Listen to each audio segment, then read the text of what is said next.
assassinated. That was the last one. That was like maybe a month ago, 3 weeks ago. It's been a while. Um, and yeah, I have been to this week in New York is AI week, and on Monday I went to this event. It was called a salon, and it had to do with AI and the future, uh, and how people feel about, if they're an AI maximalist, meaning AI is great and full steam ahead, and it's gonna solve all these problems and super positivity and optimism. And then there's AI detractors who believe AI is gonna be a terrible thing for humanity and will cause all kinds of chaos and destruction and other kinds of crazy things. And then there's people obviously somewhere in between that. So one of the things, or one of the subtopics around that, is that I'm curious about, and I want to talk to Claude 4.5. That's another reason to stream today. Is AI and the future of education. Some interesting things kind of came up with respect to education, and I'm interested to talk to Claude about some of these things. So let me start off by saying, okay, Claude, I would like to have a conversation with you today about AI and the future of education. I think there's a lot of interesting questions that get brought up, um, that AI is really going to challenge.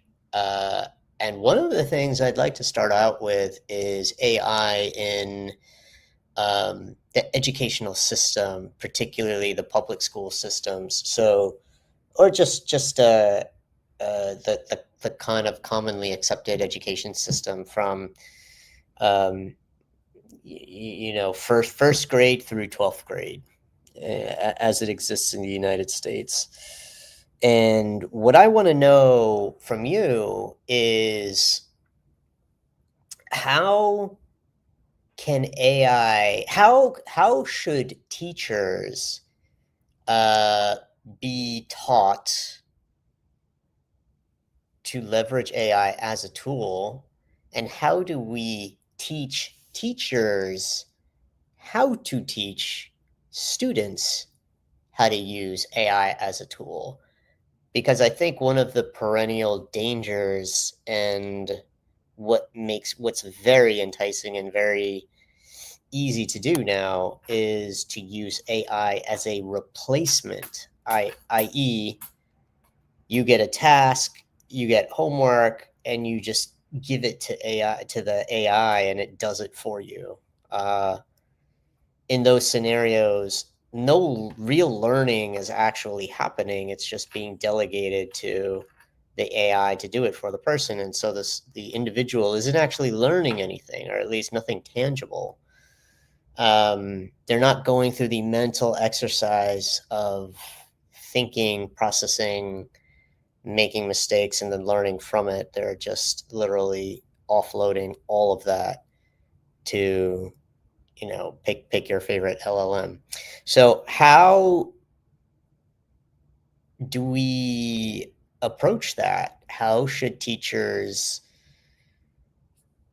be trained to figure that out? I'm curious to know your answer, and please go into details.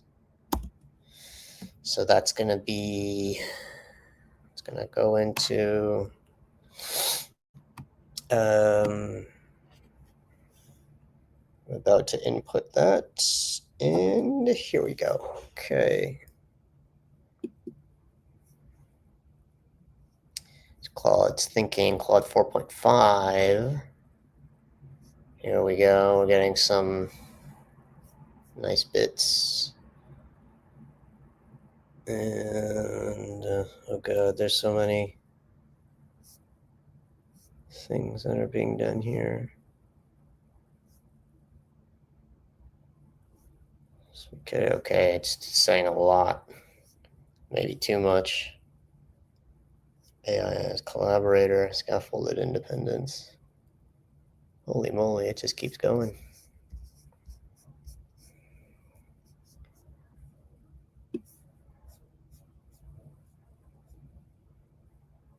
It's doing the works.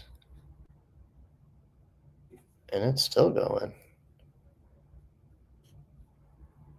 Oh my god. Bottom line. Alright, let's see now. Let's go to text to speech. Let's see how this comes out. Alright, cool. Alright, let's see. It's gonna take a while, but that's the whole point. Alright, let's hear from Claude. This is such a crucial question, and you've identified the core tension perfectly. AI as tool versus AI as replacement. Let me break down how I think we should approach this systematically. The fundamental shift in thinking. First, teachers need to understand that AI fundamentally changes what's worth teaching and assessing. When calculation became trivial with calculators, we shifted math education toward problem solving. When calculation became trivial with calculators, we shifted. When calculation became trivial with calculators, we shifted math education toward problem solving and mathematical reasoning. AI demands an even more profound shift. Teachers need training that helps them distinguish between process skills. These become more important. Execution skills. These become less important as standalone learning goals. The key is recognizing that we're not trying to keep students from using AI. That's both impractical and counterproductive. Instead, we're teaching them to use it in ways that enhance rather than replace learning. Practical teacher training framework. 1. Teachers must become proficient users first. You can teach what you don't understand. Teacher training should include hands-on experience with AI tools in their subject area, understanding AI's limitations, experimenting with AI for lesson planning, differentiation, and their own work, recognizing what AI does well versus poorly in their discipline. 2. Reframing assessment design. This is perhaps the most critical skill. Teachers need training in creating assignments where AI use doesn't short-circuit learning. Process-focused work requires students to show their thinking journey, not just the answer. For example, in an essay assignment, students submit their research questions, their evaluation of sources, their outline with reasoning, drafts with reflection on what they're trying to accomplish. And yes, they can use AI at various stages, but they must explain how and why.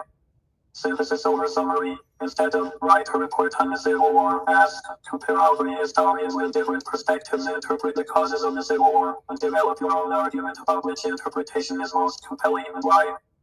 AI can provide information, but the student must do the genuine intellectual work. Live demonstration of understanding, more in class presentations, discussions, Socratic seminars where students must defend ideas in real time. If they use AI to prepare, they'll still need to understand the material deeply to engage meaningfully. 3. Teaching AI literacy as a skill. Students need explicit instruction in prompt engineering, how to ask good questions and give good instructions. Critical evaluation, how to verify AI outputs, recognize when they're wrong or superficial. Strategic use, when is AI helpful versus when does it undermine your learning goals. Ethical use, understanding academic integrity in an AI age. Teachers should model this. Show students how you use AI. I use Claude to brainstorm different ways to explain photosynthesis. Then I evaluated which approach would work best for you all and why. Specific pedagogical strategies. The AI as tutor approach. Train teachers to frame AI as a tireless tutor that students can use for explaining concepts in different ways. Practicing problem solving with immediate feedback. Asking dumb questions without social anxiety. Getting unstuck when confused. But crucially, the student must do the work. The AI explains, the student applies.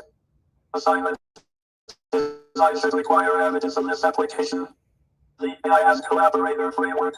For older students, teach them to use AI as a thought partner. Brainstorming ideas, identifying gaps in their reasoning, playing devil's advocate, suggesting research directions. Then require students to submit collaboration logs showing what the AI suggested and how they evaluated, modified, or rejected those suggestions. This makes the thinking visible. Scaffolded independence. Early grades, minimal direct AI used by students, but teachers use AI for differentiation. Middle school, structured AI used with clear guardrails and teacher monitoring. High school, increasing autonomy with AI, but with metacognitive requirements. Addressing the replacement problem directly. Here's where teachers need sophisticated judgment training. Red flags for replacement use. Student can't explain or defend their work. Sudden improvement inconsistent with demonstrated ability. Generic, surface-level responses despite being capable of depth. Lack of personal voice or connection to previous work. Green flags for tool use. Student can articulate their process, including what the AI contributed. Work shows genuine engagement with ideas, even if AI helped with execution. Student demonstrates growth in understanding over time. Personal insights and connections are present. Teachers need training in having non-punitive conversations. I notice this doesn't sound like your usual thinking. Walk me through how you approach this. What was challenging about it? The assessment revolution. Traditional assessments need rethinking entirely. Training should focus on more emphasis on oral examinations and defenses. In classwork where process is observable. Iterative assignments with feedback loops. Portfolios showing growth over time. Projects requiring novel synthesis. Less emphasis on take-home essays or problems that says solo assessment. Low-level recall questions. Work that can be easily automated. One-and-done assignments. Cultural and systemic changes. Teacher training must also address mindset shifts. Moving from catching cheaters to designing unhackable learning experiences. The goal isn't to prevent AI use, but to make AI use pedagogically productive. Workload realities. AI should reduce teacher burden so they have more time for the human elements. Building relationships, providing feedback, facilitating discussions, offering encouragement. Equity concerns. Not all students have equal access to AI tools or the digital literacy to use them well. Teachers need strategies for ensuring AI doesn't widen existing gaps. A practical implementation example. Let me give you a concrete scenario. A high school English teacher assigning a research paper might. Old approach. Write a 5-page paper on Shakespeare's use of fate in Romeo and Juliet. Writer's arrow easily AI completed. Minimal learning required from student. AI aware approach. Week 1. Students develop research questions. Use AI to help refine questions. Submit questions with explanation of how they evolved. Week 2. Find 5 sources. Use AI to help understand them, but submit annotations that evaluate credibility and relevance with personal judgment. Week 3. Create an argument outline. Submit outline plus a conversation log with AI showing how you tested your ideas. Week 4. Draft introduction in one body paragraph. Peer review in class with discussion. Week 5. Submit full draft with a separate reflection on your process. What was difficult, where you got stuck, how you solved problems, what you learned. Week 6. Present main argument to class and defend it in Q&A. In this design, AI can be useful at every stage, but the student must still do all the actual thinking, and the assessment captures that thinking, not just the final product. The bottom line. Teachers need training that helps them see AI not as a threat to be defended against, but as a reality to be incorporated thoughtfully. The question isn't how do we prevent AI use, but how do we design learning experiences where AI use supports rather than supplants genuine intellectual development. This requires ongoing professional development, not a one-time workshop. Teachers need time to experiment, share strategies, and refine their approaches as AI capabilities evolve. What's your reaction to this framework? Are there particular aspects of it you want to explore further or challenge? 100%. Oh my God. Okay. Those were all very interesting points. I have several reactions to this. And the first one being, uh, I don't find this practical. First and foremost, I completely agree that teachers need to be taught, but they need the space in which they have to learn that is very narrow, right? Because literally, like in the past year, the past 2 years, AI has evolved and become so sophisticated that the development and the continued evolution of AI is going to outpace the time that we have to teach teachers how to teach students how to use it. So I find that problematic. Definitely, there has to be a moment or a place where the AI will plateau and continued improvements won't be so significant. But I don't know when that's going to be. Um, so that's one challenge, and I'd like you to help. I'd like you to address that challenge. But then the second thing that I find also impractical is what we're now asking teachers to do as far as uh, getting their students to demonstrate it that they're learning in an AI empowered world is significantly more. So you mentioned that one of the ways in which the way things need to shift and change is by students doing more uh, uh, what you call it. They need to do. They need to have oral examinations and defenses and in classwork and iterative assignments with feedback loops. And like the example that you gave, where previously a teacher would say, write a five page paper on Shakespeare's use of fate and Romeo and Juliet. That was in the old days, that was a fire and forget. A teacher basically would just give the assignment, and like that, they'd have a month to do it or whatever. And then the students would submit their papers, and then the teacher would have to read them and grade them and give them back with comments and feedback. But what you have here is a a month and a half of back and forth of kind of like these interval assignments that they would then have to do for this one page for replacing one 5-page paper. I believe that's significantly more work for the teachers, and they have to spend more individual time with students, and they don't have that time. Um, so I don't see. I get the solutions, and I believe it's correct that this is students if we want to optimize on AI as a tool, this is one of the ways in which it can be done. But I don't see how useful that's going to be or how practical and feasible. The feasibility of it is what I challenge and what I'd like you to address.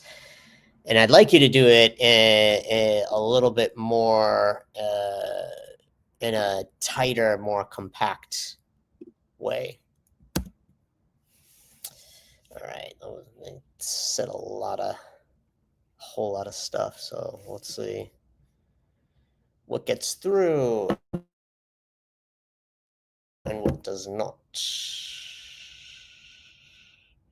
It is.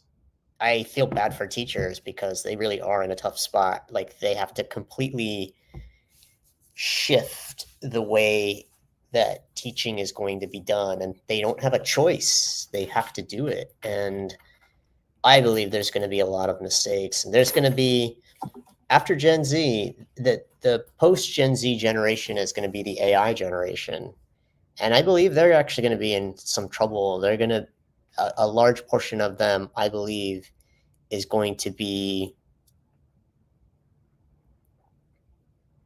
they're going to succumb to AI as a replacement, and therefore not going to be equipped with the same level of intelligence as previous generations. But let's see what Claude has to say about this. Um,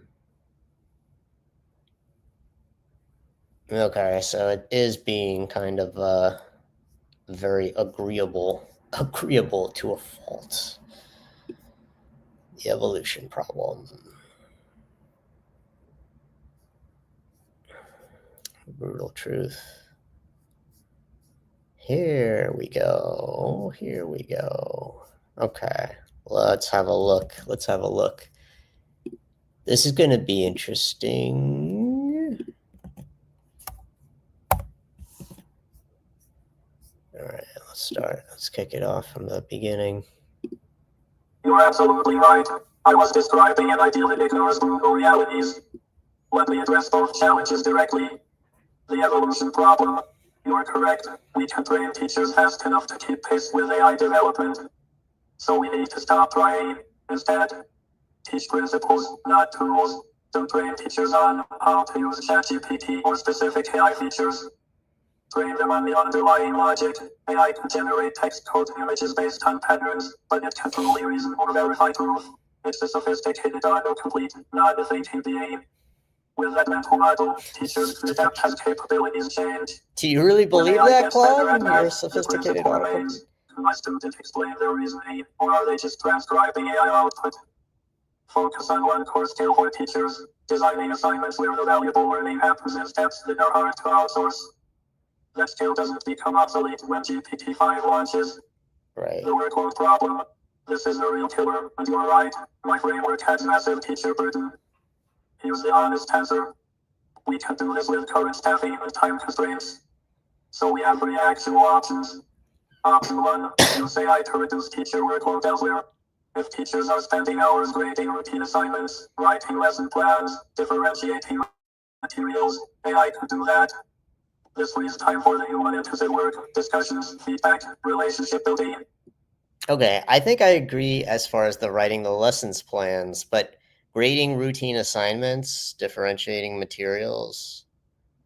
I don't what grading routine assignment like there won't be. That's the whole point. There won't be routine assignments. There won't be anything to quote unquote grade in the way that it existed before, because if there was,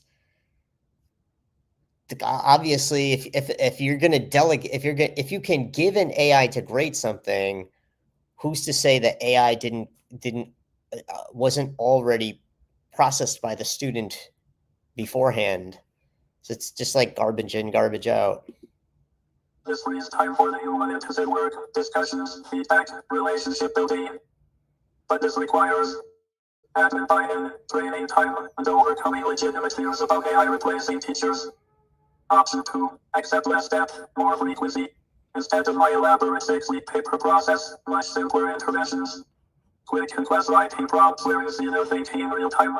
Exit tickets requiring explanation, not just answers. Brief one-on-one sessions where they explain their work. Peer teaching, if you can teach it to a classmate, you understand it. These aren't as rigorous, but they're feasible and still catch pure AI replacement. Option 3, triage ruthlessly. Accept that some assignments will be AI completed and focus energy on what actually matters. Let AI do the busy work. Invest teacher time in high-stakes assessments that are harder to fake. In class exams, presentations, Socratic seminars, projects with in-person demonstration components. This means giving up on the fiction that every assignment is equally important. Most homework has always been of questionable value anyway. The brutal truth. Here's what I think will actually happen. Schools won't adapt quickly enough. The system is too rigid, teachers are too overwhelmed, and funding is too limited. Correct. So students will use AI to complete assignments. Teachers will know but can't prove it or don't have time to address it. Everyone will pretend it's working until there's a crisis of competence. Students graduating who can write or reason because AI did it for them. Then we'll get forced adaptation, more standardized testing, more vocational tracking, or a fundamental rethinking of what school is for. The only practical short-term solution, stop assigning work that can be AI completed at home. Make school about what happens in the classroom, discussion, collaboration, hands-on work, practice with teacher support. Use class time differently. But that requires smaller class sizes, different scheduling, and reimagining curriculum. Which brings us back to, the system can't adapt fast enough. Is that the more honest assessment you were looking for? Retry. It is definitely the more honest answer. Hold on. What is happening here? There we go. Okay, let me collect my thoughts.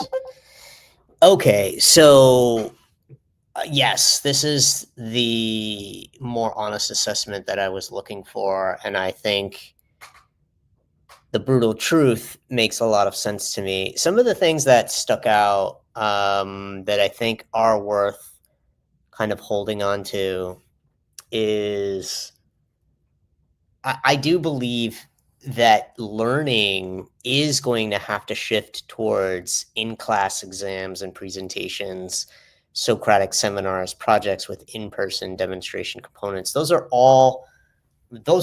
things that are going to have to happen in real time, in the present moment, and those are definitely going to be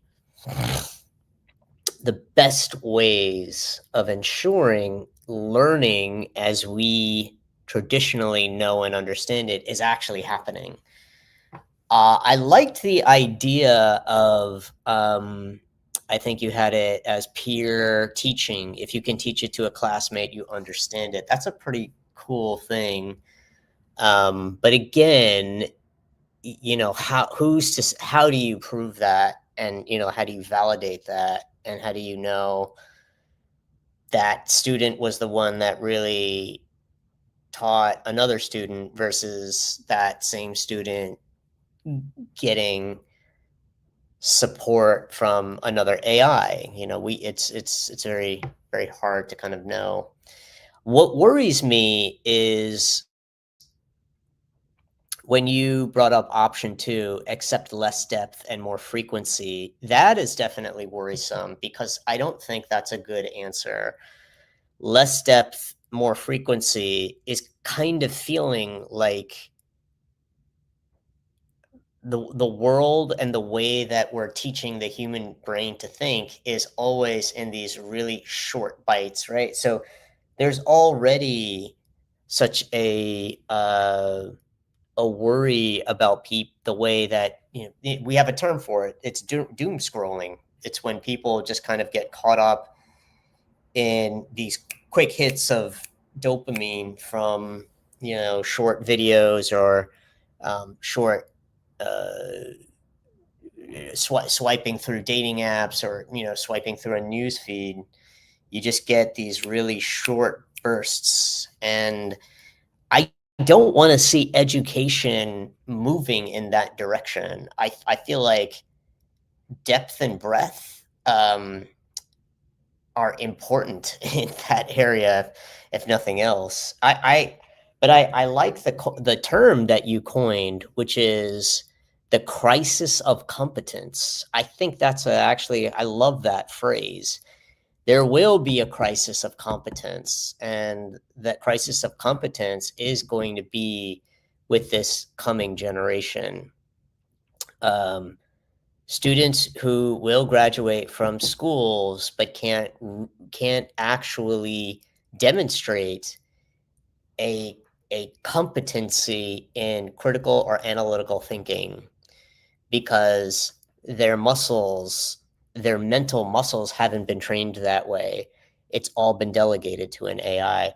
I think the other thing that's a worry is that more people are just going to be kind of become prompt experts. They're going to specialize in figuring out how to get the most out of an AI through words, right? And that's what I worry about teaching is going to become, right? And even in what was suggested earlier, prompt engineering or prompt crafting was something that you had mentioned you want teachers to learn. Do they need to get better at it, and then if once they get better at it, then they need to transfer that skill over to their students. So what is the student really learning when it boils down to it? They're just learning how to give instructions um, in these particular ways. Yeah, and that's learning something, but it's debatable on what's the level of quality, and what's the how much is that figuring into critical and analytical uh, processes that are important in order to do certain jobs, right? So I'm interested to hear the way that you think and respond to that. And yeah, you can be, once again, more terse and pointed in your answer.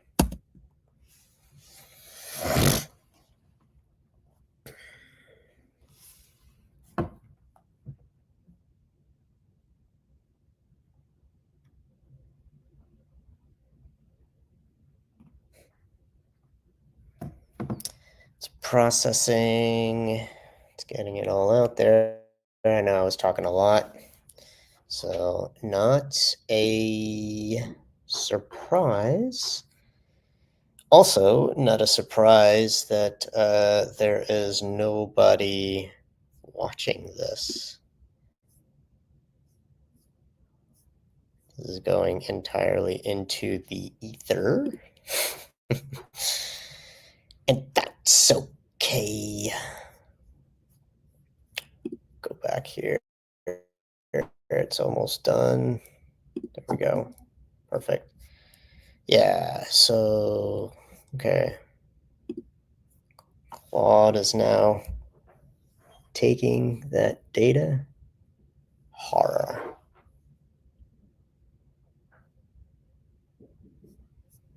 Prompt engineering.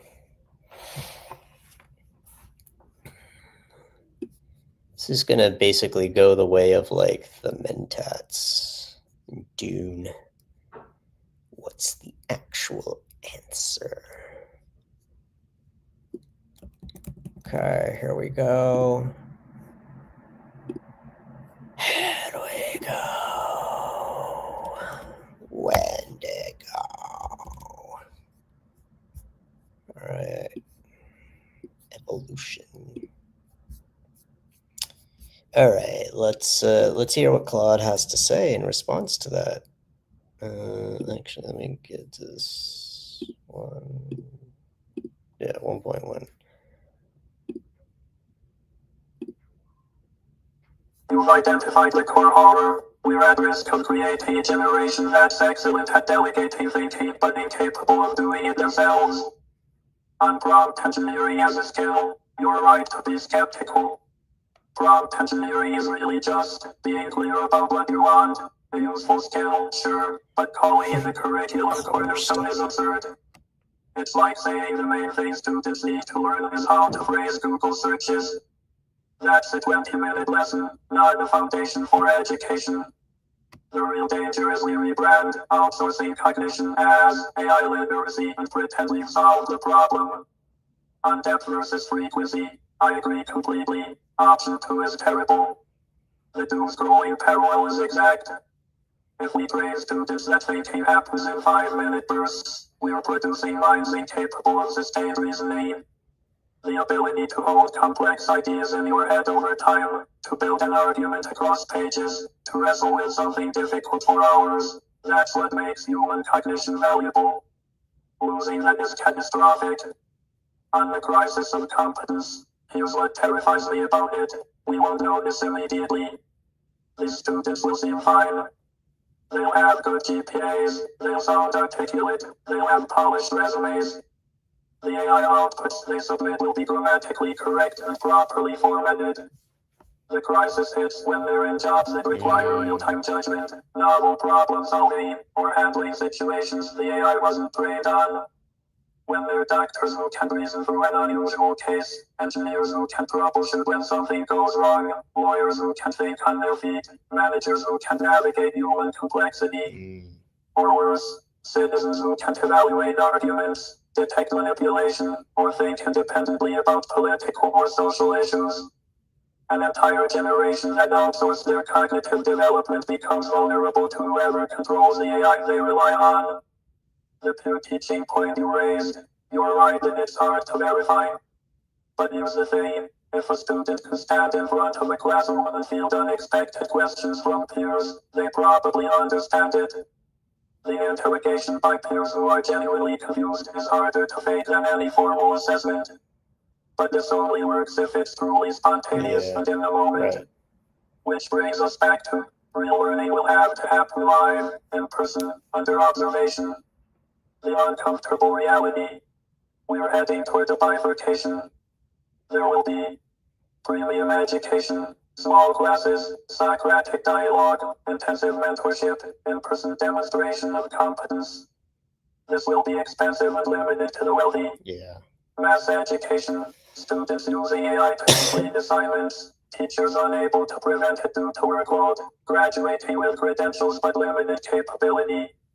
This isn't new. We've always had educational inequality. But AI will make the gap wider and harder to cross. The students who learn to actually think will have an enormous advantage over those who learn to delegate thinking. So what's the actual answer? If we're serious about preventing the crisis of competence, we need to stop pretending homework matters. School needs to be where learning happens, not where it's assigned. That means radical restructuring of how we use class time, accepting that the at-home assignment model is dead, investing in teachers having time for high-touch, high-feedback interaction, smaller classes or different student-teacher ratios, none of which will happen fast enough because it costs money and requires systemic change. The honest prediction: we'll muddle through with half measures until the crisis of competence becomes undeniable. Then we'll overcorrect with something draconian like AI proctored exams for everything or banning AI entirely. Is the depth of this problem what's driving your question? Trying to figure out if there's actually a path forward, or are we just watching a slow motion disaster? Retry. Right.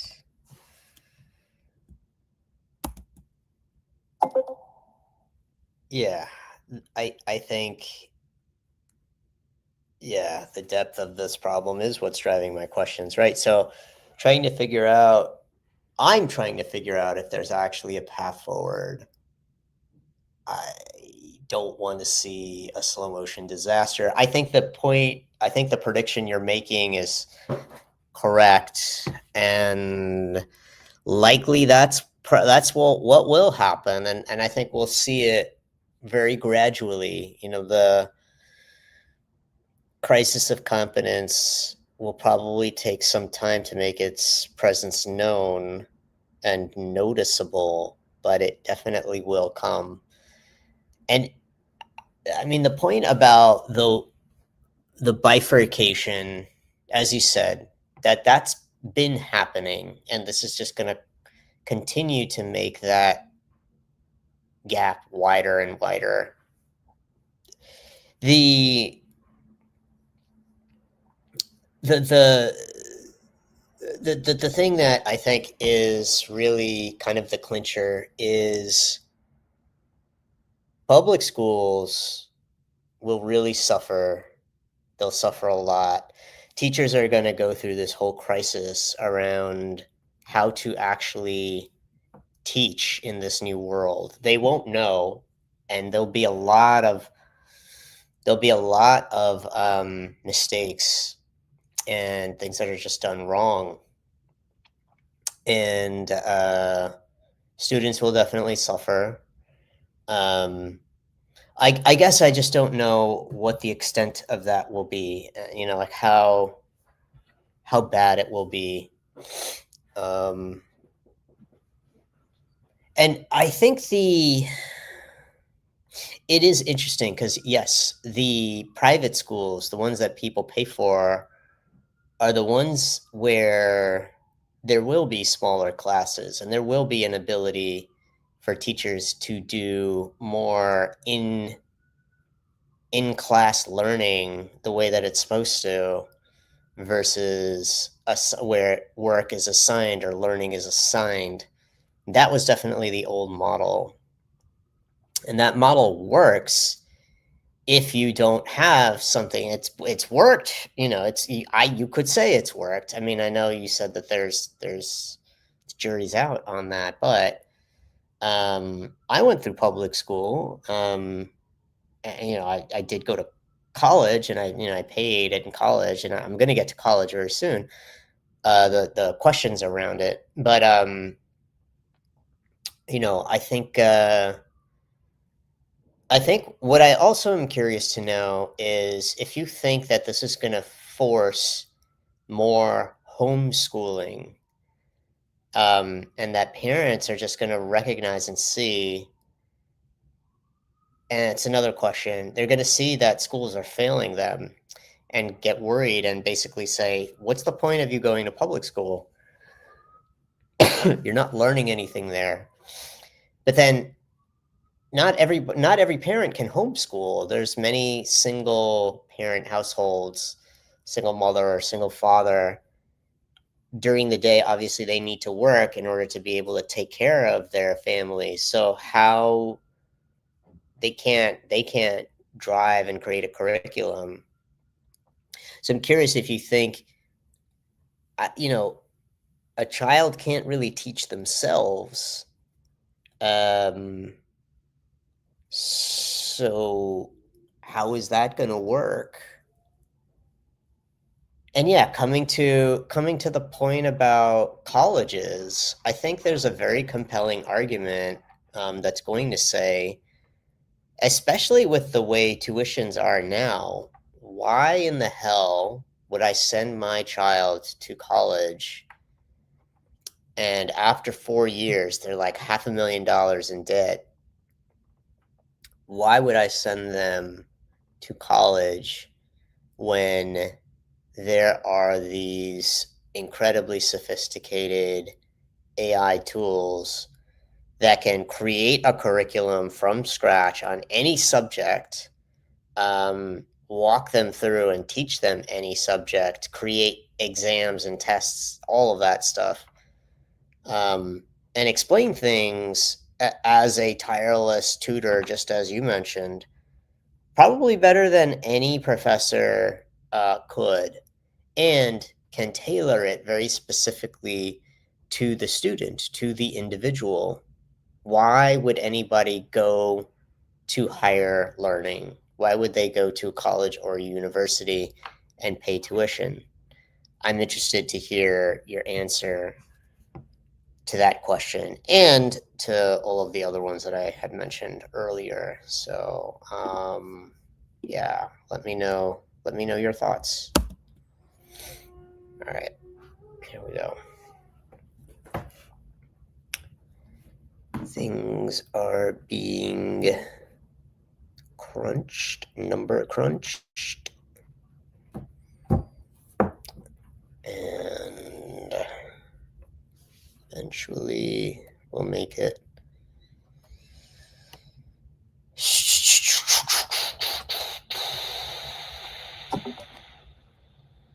Okay, here we go.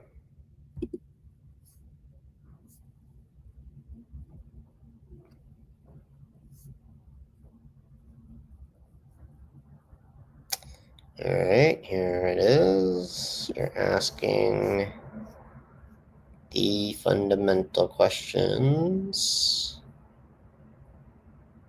on college. Yeah, it's getting to the college question.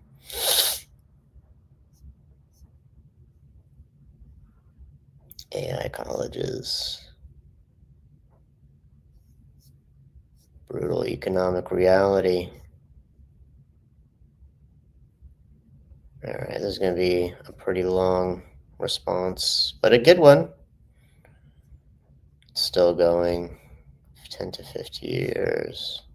All right, there we go. This is, I think, is going to be an interesting crisis of competence. Yeah, here we go.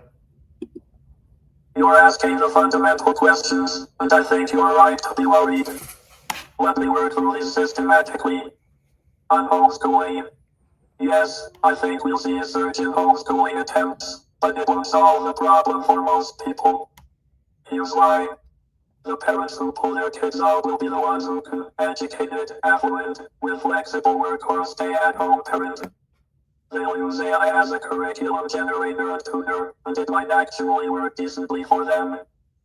Their kids get personalized instruction, move at their own pace, and the parent acts as guide and accountability.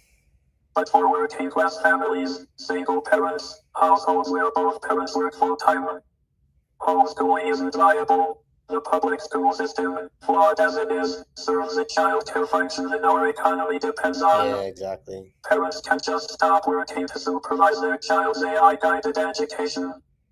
What I think will happen instead, AI homeschooling without the parent. Kids are nominally homeschooled but actually just sitting with an AI all day while parents work. No human guidance, no accountability, no socialization. Horrible. That's arguably worse than a struggling public school because at least school provides structure, Pure peer interaction, interaction. and some adult 100%. I oversight. agree. I agree. The kids who get actual quality homeschooling with engaged parents will do great. Everyone else will fall further behind. The gap widens again. On public schools suffering. You're right, public schools will bear the brunt. They already have larger classes, fewer resources, less flexibility. When the crisis hits, they won't be able to adapt quickly. Private schools will innovate, experiment, hire specialists in AI-era pedagogy.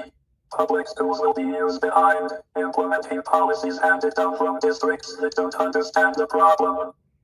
The extent of the damage depends on how long it takes to recognize and address. If we were talking 5 to 10 years before serious reform, you've got multiple cohorts graduating without core competencies.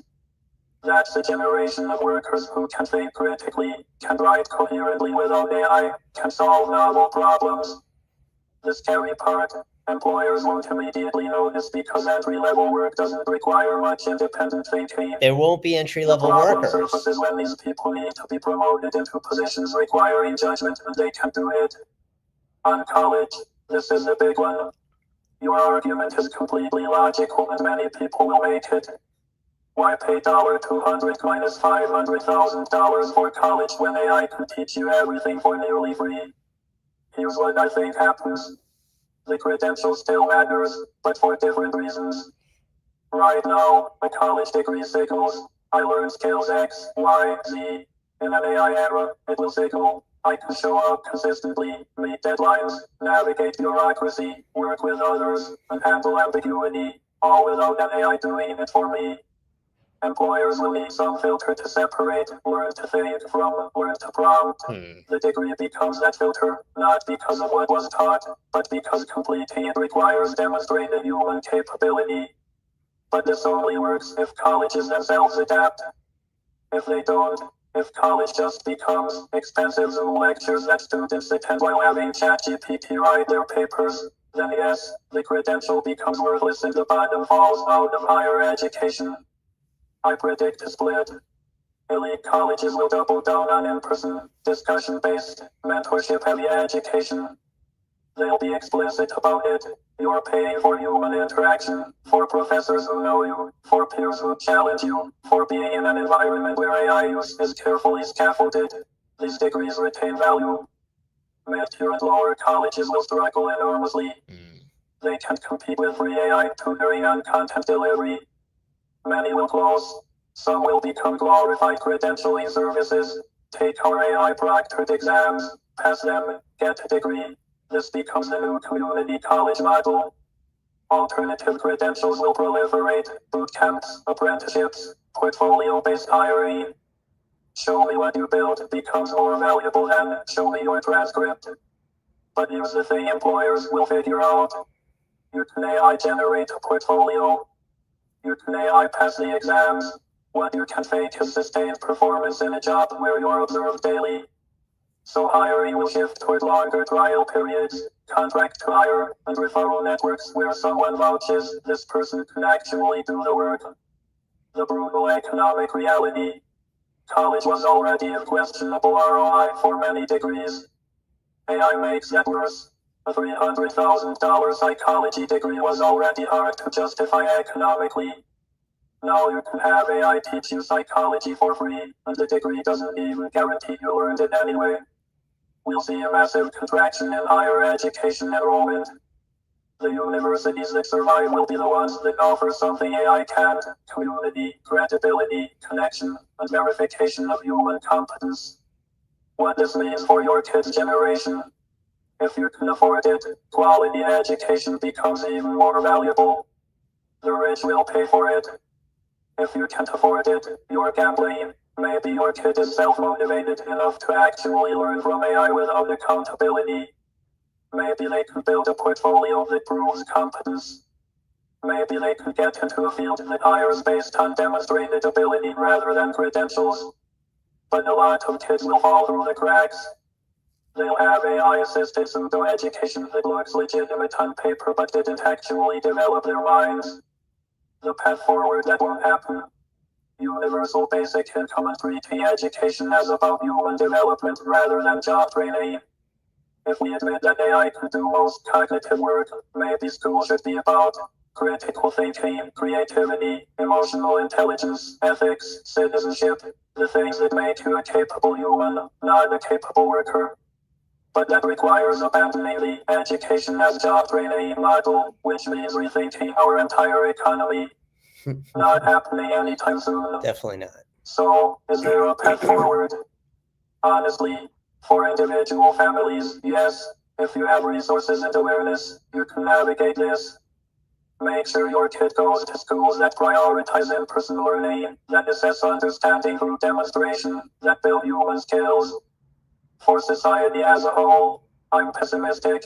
The incentives are all wrong, the system is too rigid, and change is too slow. We'll get the crisis of competence, then we'll overcorrect, and eventually we'll find some new equilibrium. But the 10 to 15 years of getting there will be rough for a lot of students. Does that match your sense of where this is headed?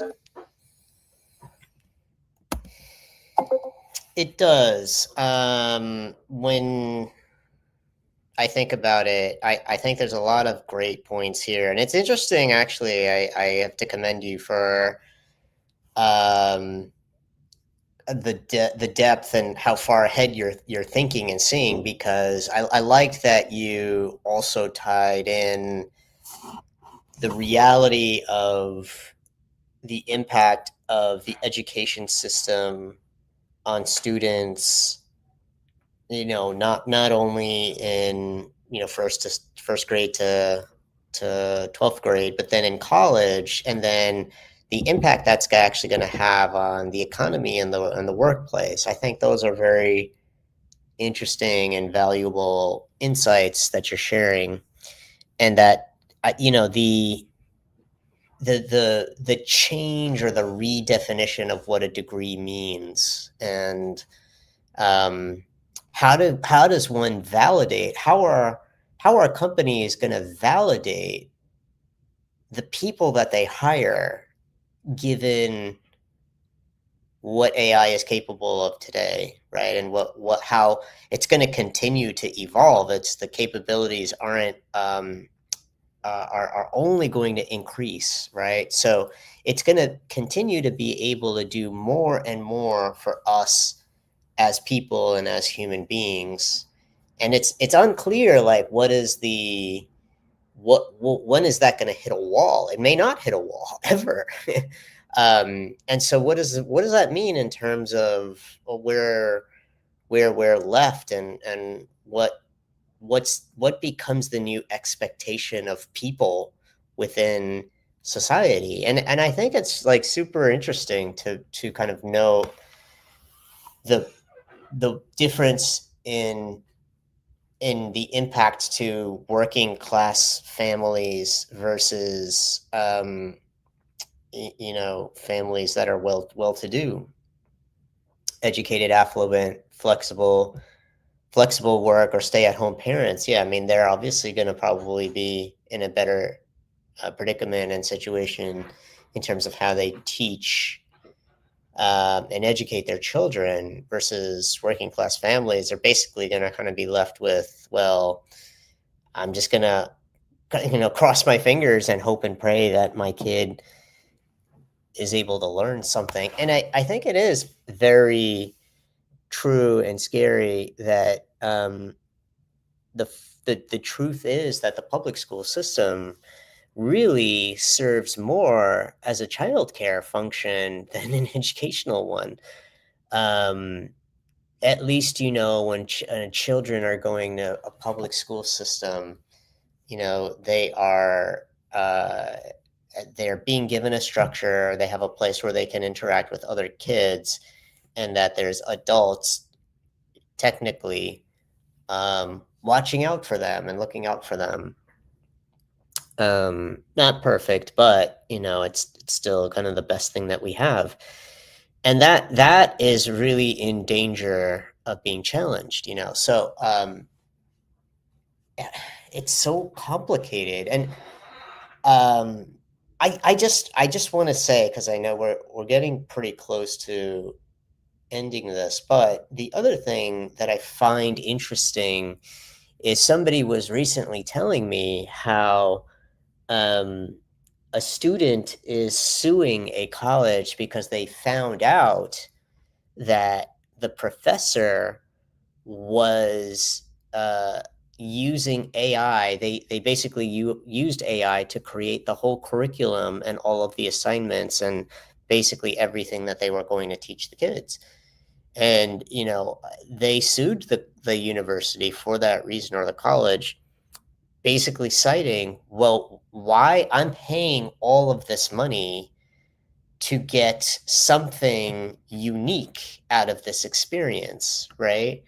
If what you're telling me is that the professor is basically doing something I myself could do, then what is it that I'm actually paying for, right? So I think it is a very valid question, and I think there is going to be an onus and a real responsibility on colleges and universities to demonstrate uh, the value that they're really adding um, when people enroll there. What are you actually getting? Beyond something that I can do myself for free, right? And how can I validate that? I think that's probably the more interesting question. Is prove to me that this is unique, that I can't get this anywhere else. And if it really, like a lot of these Ivy League colleges, one of the central reasons, particularly in business school, why people go there is purely because of the network, right? Because of all of the other people that they're going to meet, and be able to establish connections with, so that they can do business with them later on in life, right? Or whatever it is that they choose to do. So if that is the case, I think that colleges really will need to be explicit about it, right? And kind of come with some guarantees around proving that this is what you're going to get. So I'm interested to hear, your response to all those things. And we're a little bit over time, so you can be a little bit more terse and direct in your final evaluation.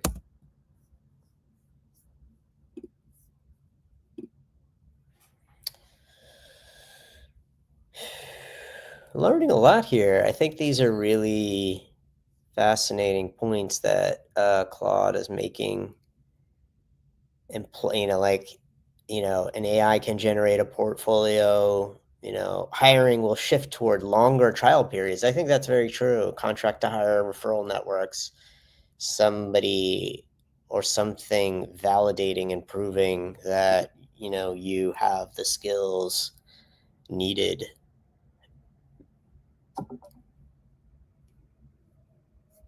All right. Okay, I guess that was too vague. Let's go. Let's go. What exactly are we paying for?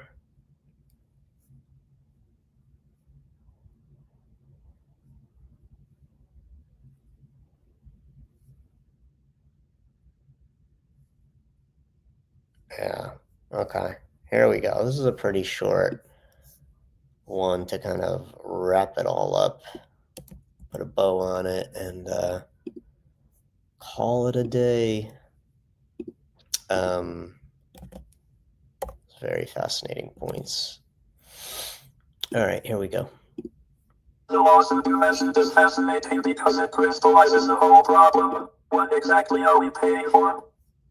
That student is right to be angry. If the professor outsourced curriculum design to AI, then the expertise being sold is a fraud. The degree becomes a rental fee for access to AI tools the student already has. This forces colleges to be honest about their actual value proposition. The Ivy League business school example you gave is perfect. They're selling network and credibility, not information. An MBA from Harvard means I was selected by Harvard, and I know other people who were selected by Harvard. That's worth something in a world where credentials are noisy signals. But major universities can't make that pitch. Their network isn't exclusive enough to justify the cost. So what can they offer? The only sustainable answer: verified human development. Our professors know you personally and can vouch for your capabilities. Right. You completed work that required demonstrated competence, we observed. Yeah. You collaborated with peers on complex problems in person. We can certify you actually possess these skills, not that AI did it for you. This requires small classes, high-touch interaction, and rigorous in-person assessment. Expensive, which means most colleges can't compete. The bifurcation accelerates. Elite schools sell network plus verification of excellence. They'll be fine. Everyone else either collapses or becomes cheap credentialing mills that employers learn to ignore. Your point about working class families is the tragedy here. Their kids are the ones who most need quality education as an economic ladder. But they're the ones who will be stuck with AI pseudo-education that doesn't actually develop capability. The wealthy will pay for human mentorship and verified competence. The poor will get AI tutors and worthless credentials. Social mobility creators. The brutal endgame. We're moving toward a world where human judgment and verified competence become luxury goods. If you can prove you can think without AI, through expensive education that provides that proof, you're relegated to AI completable work, which means you're competing with AI on price. The crisis of competence won't just be educational, it will be economic and social. Unless we radically rethink how we fund and structure education, which we won't, because it's expensive and politically impossible, we're watching inequality accelerate in real time. The students graduating in 5 to 10 years will be the canaries in the coal mine. We'll see which ones can actually function without AI assistance, and it will correlate exactly with wealth and access to quality education. That's the disaster we're watching unfold. Interesting. Unfortunately, that kind of brings us to an end, and it's not a particularly positive one. But yeah, I think that this last point, unless we radically rethink how we fund and structure education, which we won't, and I agree, it's just too expensive, too time consuming, and politically impossible. So we have to acknowledge and accept inequality is going to continue to accelerate. AI is going to accelerate inequality. And this is a singular dimension that will help you to understand and explain why. And there isn't, I mean, I would have to kind of keep digging, and I can, but this is pretty eye-opening. I mean, I hadn't really thought about it in these terms, but it does make a lot of sense to me. And I think that crisis of competence is going to be a very real thing. And it will be very subtle, and it will be very curious to see. We're going to have to go through some kind of verification or validation process, and it won't just be limited to the educational sector. It will have an economic and a social impact. And I think that's probably the thing that's most worrisome, is that, like, it's going to be a very broad scale, in-depth thing. The funny thing is, it mentioned something about entry level workers. Well, the fact of the matter is there aren't going to be any entry level workers. That's already a problem. Many entry level, many people graduating with no practical experience, industry experience, who are entry level, are not getting jobs. They can't, because AI capabilities have gotten to the point where they can rudiment in a very rudimentary way replicate that, and